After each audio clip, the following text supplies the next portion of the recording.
Welcome to Bear in Mind, the Brown Psychiatry Podcast, clear, current content about mental health.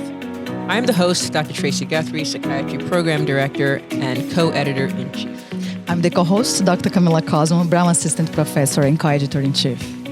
Hi, and I am Dr. Natalie Duke, Psychiatry Resident and Script Editor for today's episode. Hello, I'm Kelly Holder, and I am a guest today and the Chief Wellness Officer for the Warren Alpert Medical School. We are really happy to have you. Thank you. Very nice to meet you or to see you again. First, a content warning. In this episode, we may talk about sensitive topics, some of which you may find triggering. Our only purpose is to provide education and information. Our content is not to be considered medical advice. Wellness consists of practices to achieve optimal health for individuals and groups, focusing on enhancement and active integration of physical, psychological, emotional, social, spiritual, and economic dimensions. It involves activities that promote well-being, with both concepts being intrinsically linked. According to the World Health Organization, well-being encompasses quality of life as well as the ability of people and societies to contribute to the world in accordance with a sense of meaning and purpose. Supporting a wellness culture that prioritizes mental health is critical for promoting well-being. Encouraging open dialogue, raising awareness, and destigmatizing discussions around mental health, as we are doing here today, ensure that individuals feel supported and empowered to prioritize their mental well-being. To explore this topic today, we are delighted to welcome Dr. Kelly Holder. Dr. Holder is a clinical psychologist with postdoctoral training in behavioral medicine and serves as the Chief Wellness Officer for the Warren Alpert Medical School at Brown. Welcome, Dr. Holder. It's our pleasure to have you here today. Thank you for having me. I'm excited to be here. Wonderful. So let's start with a definition. What does wellness mean, and how can we promote it? So that's a big question, I think, because as was described at the beginning of the podcast, wellness encompasses so many things. And so to make it simple, I often like to think about mind, body, soul, because people identify with that. Our mind, body, spirit. Our well-being are all the tasks that allow us to have overall health in mind, how we think, how we process our emotions in our body, our physical health, and all that comes with it, and spirit or soul, the things that bring us meaning, joy, and connection with the world. So our wellness impacts all of that. Right. And what can we do to promote it? What kinds of things will encourage us or help us achieve those things? Yeah. I think that's also a challenging question. When I think about it, the first thing I often want to share with folks is that it takes intentionality, that we have to think about what is it that helps us care for our mind, body, and soul, right? How are we cared for? What are we already doing? And then figuring out how to maintain those things or elevate those things as needed. And what is the difference between wellness and well-being, and how are both related to mental health? Yeah. Oh, wow. You all asking all the hard questions today. The way I think about it is wellness is the actions that we take in order to improve our overall health, vibrancy, life. We can even talk about that mind, body, soul we just talked about. Well-being, I see, is a state, right? Well-being is how we are. So our wellness activities impact our state of health or our state of being, our well-being. And we cannot talk about wellness, well-being without talking about mental health because they're intertwined, right? Our mental health encompasses our psychological, emotional, and social aspects of our lives, but we don't live those without all those other pieces about our physical health, our financial health, our occupational health. All of those things really run into our emotional, psychological, and social well-being. And so the two are so finely tied together. I think we can use any of those titles and really talk about the same thing. Yeah. Absolutely. And I have a question for you as well. How can we promote wellness in our homes, workplaces, schools, as well as our communities? Yeah. the first thing that comes to mind around promoting it is our ability to model it. Oftentimes when we talk about promoting wellness and well-being, we want to start with talks and lectures and things we can tell other people to do. But I think it really starts with us as individuals. When someone looks at me, what are the things that I am sharing with them by how I live about well-being? And knowing that how I am in the world impacts all of those people that I interact with. So I think the first place to promote it is making sure it's meaningful to us as individuals and we figure out how to enact those things in our own lives. Then the other thing is being able to make a safe space for conversation around those things. Like we just said, mental health also impacts our well-being, and oftentimes in our workplace, in our homes, those conversations can get hard because people don't believe that it's important or don't believe they're worth the time and care and effort. And so taking the time to let people know that you're worth the efforts that you make to take care of yourself. You're worth the efforts that you take to take care of your mental health. And modeling it, I think, are two of the most important first steps of promoting it. So I'm going to continue to ask big and difficult questions, like you said. So why do you think wellness has become such a word that we're using, something that we're focusing on? Why is it now, or recently, that this is something that we're talking about?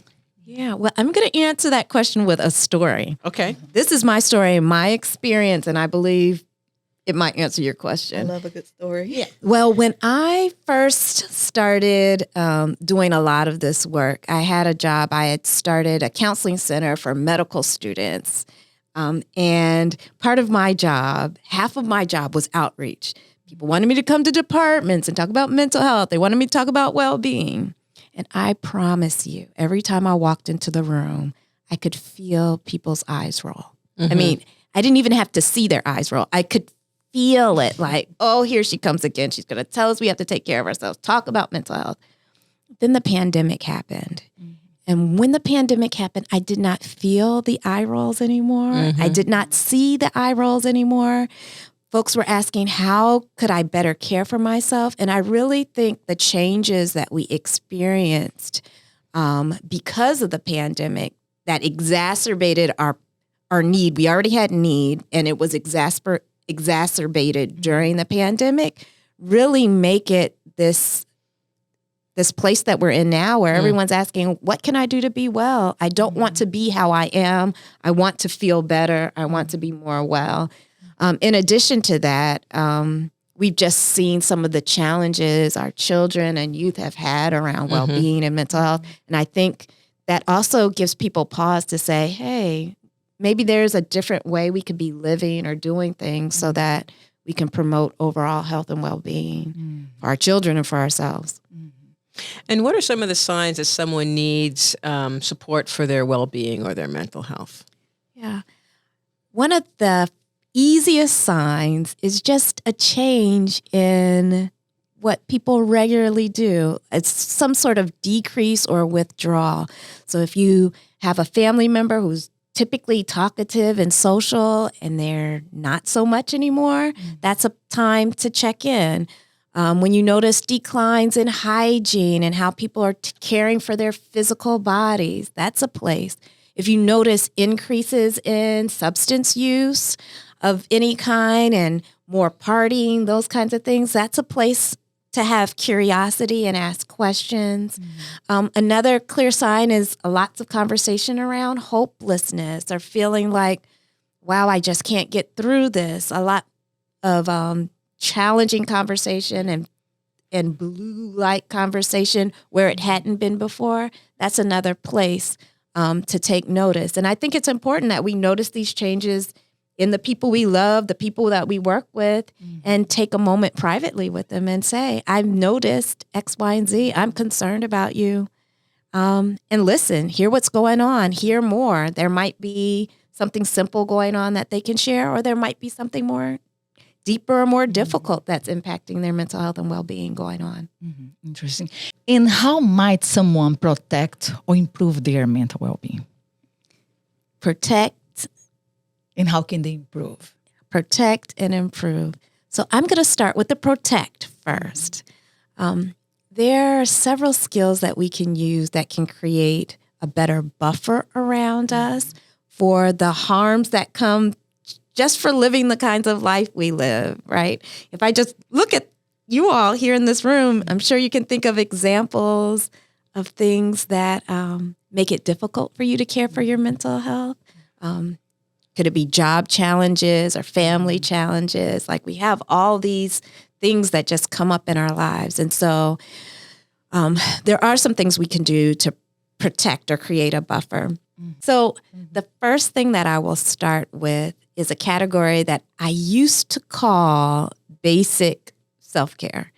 But the truth is, there's nothing basic about it. These are the things that we do on a regular basis that help us sustain life: our eating, our sleeping, our hydrating, our hygiene, making sure that there is space for those things and we're taking time for these things.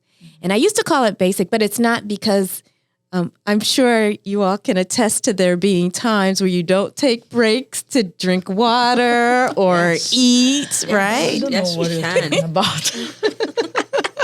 And so we have to make space for it. Sometimes as we're going after these higher level goals, it keeps us from doing the very things that will aid us in sustaining life. When I did more practice as a clinical psychologist, one of the main things I would always ask about is sleep. There was no way I was going to help someone with depression or anxiety if we could not get them to sleep. And so it sounds really simple, but these are the building blocks of our own well-being and our mental health. Indeed. And so that's the place I would start. That's number one. Number two is around our relationships. We are made to make meaning and have interaction with folks. And so we have to figure out how to have the best of relationships with those closest to us, those we live with, we're in romantic relationships, those we work with, and then having a component, because there's someone we should be serving.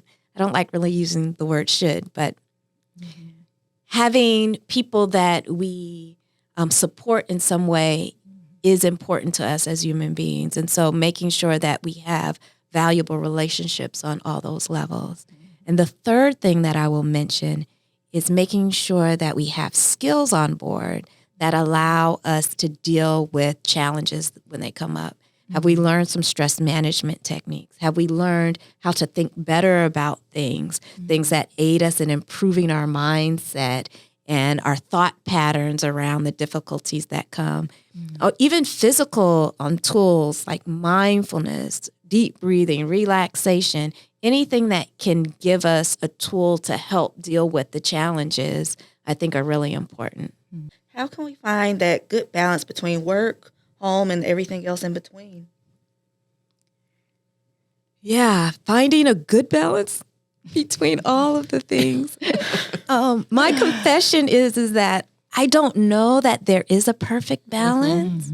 It is a constant negotiation, and it takes a lot of self-awareness and self-reflection to figure out what is of most importance or most value during a certain season of our life, and then having enough awareness to figure out, how do I negotiate to reach the goals that are most important to me for this season of my life. And so it'd be nice if there was like a one-size-fits-all answer. Right. But I don't think there is. We all really have to figure out, well, what am I doing right now? What's of value? I'm going through a season. I have children that are teenagers. And so it's made me think about my season with them and what they need from me different from when they were younger. And it has informed what I say yes to and what I say no to at work. What I say yes to and say no to when I volunteer or in my church and those kinds of things, because that relationship is important to me for this season for a certain reason. And so it helps inform how I negotiate all those pieces in my life. I think that there's a consensus within the world that we live in today. It's very fast paced. And we're also of the mindset that we can have it all equally all the time. And we cannot. And I think that that's very important to say and to emphasize, is that you have to fluctuate. Sometimes you have to prioritize more than others. And there's nothing wrong with that. Right. But that's a important distinction for decisions you make as an individual, in your family life, in your professional life, what is paramount. Yeah. And that does need to ebb and flow. Yeah. It cannot be constant No. throughout your life. And so you do have to make different changes. My question to you is about, we've been talking about our own activities that we can do, the things that we can personally do to impact our own wellness, decisions we make, the activities we engage in, the things we focus on. Yeah. Are there things that you think structurally that exist in organizations, in our society, that impact our wellness, that we should highlight so that people know it when they see it and it can make different decisions around it? Yeah. And you promised you'd continue to ask big questions, hard questions. And I think this is an important one because a lot of we spend most of our lives at work. Right. Most of our lives are spent at work. And so where possible, organizations and systems, I think it's valuable for them to think about their employees and how they can create structures that can improve individuals' well-being. There's lots of research and lots of talk around these concepts. One of the things that's come to the top that I think is really important, which links to some of the personal things I talked about, is that connection and meaning, creating an environment where folks can connect with each other and build some meaning around the work that they do has found to be very valuable for individuals' well-being long-term. Other things have to do with bureaucratic tasks, right? Mm-hmm. What are the tasks we're asking folks to do? Can they be changed? Can they be automated? What could be reduced? Because those are the tasks that most folks haven't chosen to with the job. Right. It comes along with the job, but it's not the goal of the job, right? Right. And so organizations figuring out how to manage those things in order to increase the efficiency or the ability to do the work that workers have come to do is another place where organizations can make change.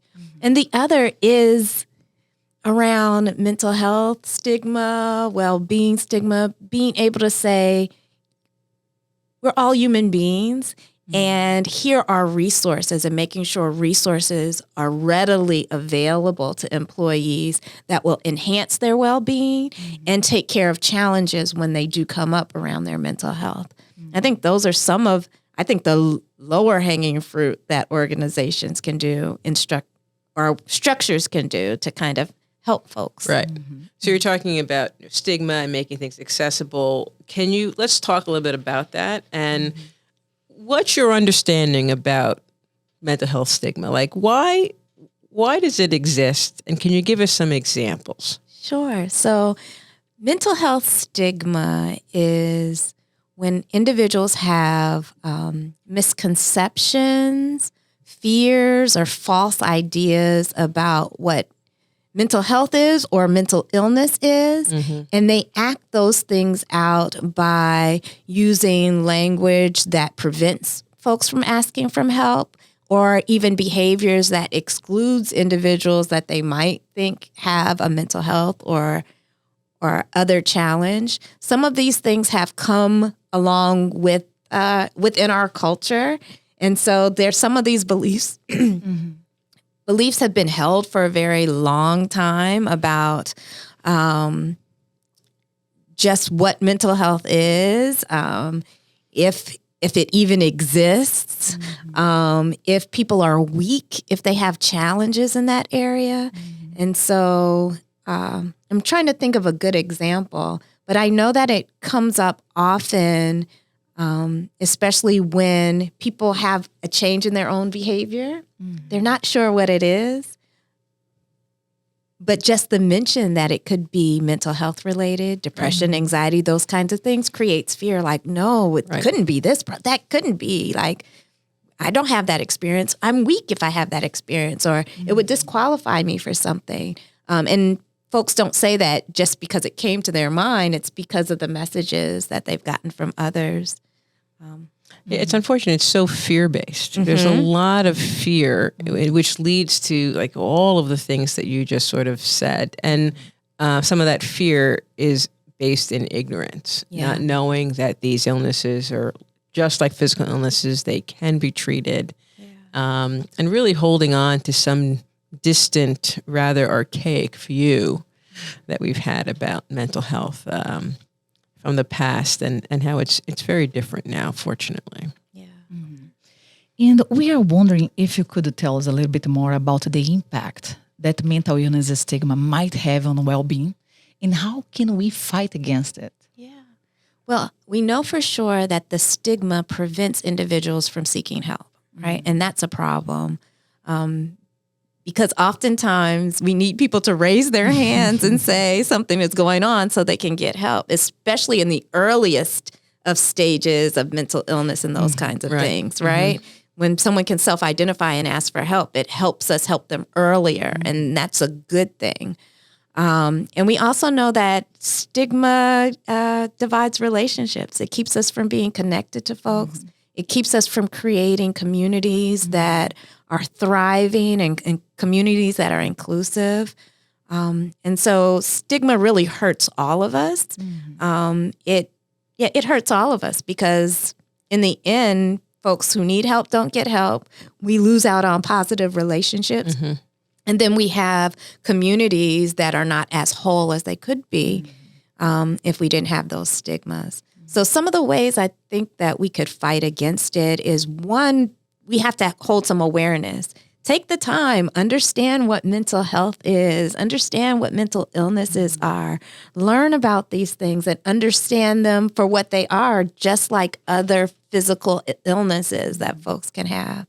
The other is, I'll go back to the modeling again, being able to recognize symptoms in your own self, ask for help, and where you feel safe to being open about it. I sought help. I'm getting help. I'm reaching out for help. Our ability to share those things and talk about it makes room for someone else to do it too. And I think that's really, really vitally important. The other thing that I think could be really positive is for folks to take the time to learn skills on how to help someone else, how to recognize symptoms and how to help someone else. So we can have those conversations with someone and say, hey, I noticed this thing. I'm concerned about you. And this is why I might be concerned, because I learned that these things could be symptoms of other things that are going on. And there's no shame here. I want to be able to support you and help you. And also knowing resources that we can point people to. And so, we definitely have heard a lot about the mental health crisis. And I just want to understand, what is your understanding about this crisis? Yeah. You're right in that we hear that term a lot and always not quite so sure what people are talking about in particular. But what I will say, what comes to mind to me is that there is a knowledge that mental health treatment, accessibility to treatment can sometimes get really challenging for folks to have access or to understand where access is. And with increasing mental health rates and increasing need, and maybe not enough people fully understanding what mental health is so we can be the supporters that we are, it can balloon and look like can be a crisis in the sense that everyone who's needing help doesn't know how to get help or where to have access to help. And so those are kind of the images that come to mind for me when I hear the term mental health crisis. So are there things that we can do at home or at work to support the mental health of those around us? Yes, for sure. I will repeat something I said earlier, but I think modeling is really important. We have to take care of our own mental health. We have to take care of our own well-being in order to help others. One, as a model, but number two, our capacity to care for others tops out at the level at which we've taken time to care for ourselves. So we have to have some skills and tools on board for ourselves as we think about caring for those in our family. The other things that are important is having knowledge of signs and symptoms of mental health challenges and an awareness of strategies that bolster or increase our own well-being. That knowledge, we can practice those things in our homes, and we can encourage those things by the kinds of conversations that we have with folks and the way that we talk about our own well-being and mental health. I think those two things are really important.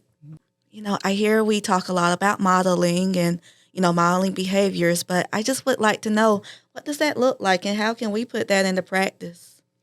Yeah, I think that's an excellent question. When I say modeling, now that I think about it, it could sound pretty fancy. But really what I'm saying is practice your own good mental health and wellness practices. Just practice them. What is important for you, and do it in a way that those in your family, your world can see. And sometimes in some situations, you might even have to state it out loud. So, within your family context, I'll give my example. Some of the things I do is I exercise regularly.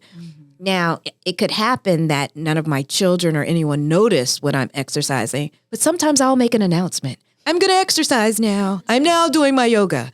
I'm now meditating. Please leave me alone and do not bother me until I'm done, right? But that gives a sense that, wow, she does this regularly. This is happening. Maybe it's something that's important, and talk about why I do it. I'm much better off if I've taken that time. Oh, I can't help you now. I need to take care of my exercise, and then I'll get back to you.